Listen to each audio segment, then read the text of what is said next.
Hezbollah is all but destroyed as a fighting force when it comes to Israel. Their capabilities are completely degraded. Iran can't rearm them easily because of Assad's fall. Right throughout the weekend here on Breakfast, we're looking at the year ahead with some of the Times and Sunday Times expert writers. And the fall of the Assad regime, he had, of course, controlled Syria, and his father did as well for 5 decades, means that the Middle East starts a very different new year. It's in a very different position to a year ago. It's still not clear whether there will actually be a peaceful transition under the militant group HTS. It's an Islamist prescribed terror organisation, of course. And adding to the uncertainty in the region is the role of the new Trump administration. How will that play out in regard to Iran, Israel, Gaza? There's so much to discuss with Samer Al-Atrush, who is the Times Middle East correspondent. Samer, perhaps we can maybe start with Israel, because I know that the Mossad, Shin Bet, the IDF are travelling to Doha to continue those indirect negotiations with Hamas about an end to what might happen in the Middle East. I wonder, with Donald Trump becoming president in just about 2 weeks' time, how will that change the dynamic? How will things shift, do you think? Well, I think they certainly feel the pressure to come up with some form of agreement before Trump takes office, and that's something that we've seen signaled by Hamas, by the mediators, certainly by Israel. It's still, there's still some obstacles. One of them is that Hamas is asking for time to compile a list of the hostages that it's holding and that it may want to release.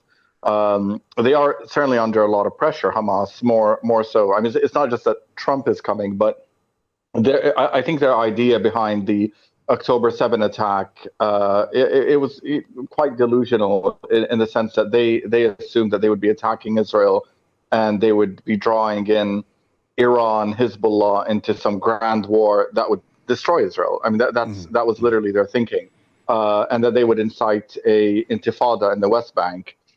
Now, a year later, more than a year later, Hezbollah is all but destroyed as a fighting force when it comes to Israel. Their capabilities are completely degraded. Iran can't rearm them easily because of Assad's fall. Iran itself is hoping to, they're keeping their heads down at this point because their air defenses have been wiped out in Israeli airstrikes, and they're dealing with an Israel that may go much further than that. An Israel that assassinated Hassan Nasrallah could conceivably assassinate Ayatollah Khamenei. I think that's the Iranian thinking. You really think that could happen? That's something that Israel might do? I think that's the perception that Israel has been able to get across to Iran, which is a perception that there are no red lines anymore. So I think the assumptions that Iran and Hezbollah went into when Hezbollah started attacking Israel on October 8th was that Israel would want to keep this contained, that there are red lines, that it wouldn't go so far as to conduct a full-blown war in Lebanon. It would certainly not go so far as to assassinate Hassan Nasrallah. I think he felt safe. And I think the perception now is that Israel has very little restraint, and they'll do whatever they want, and they can get away with it, right? Because if Israel attacks Iranian nuclear facilities or it assassinates senior Iranian officials, there's actually very little that Iran can do. There's actually next to nothing that Iran can do aside from firing rockets at Israel that will be intercepted, or cause very little damage. So I think when they consider all of that, the Iranians are very scared right now. They have no air defenses.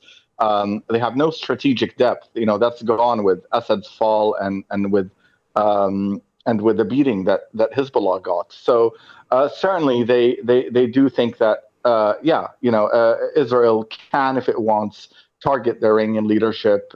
They have intelligence penetration in Iran. They assassinated Hamas's leader, Ismail Haniyeh, in a guarded Republican Guard facility. They planted a bomb in that. So they are very worried. So no one's going to be coming to Hamas's aid anymore. And I think Hamas are definitely under pressure, particularly from the mediators in Qatar, in Egypt, to settle for less than what they would have hoped for. So I think we will be seeing a ceasefire resolution. And hostages returned, hopefully. And the hostages returned. I think what we might end up seeing is that Hamas will be more flexible on some of their demands. One of their demands was a complete Israeli withdrawal from Gaza before they agree to anything, and the commitment to end the war. I think they might allow for some Israeli soldiers to remain in Gaza.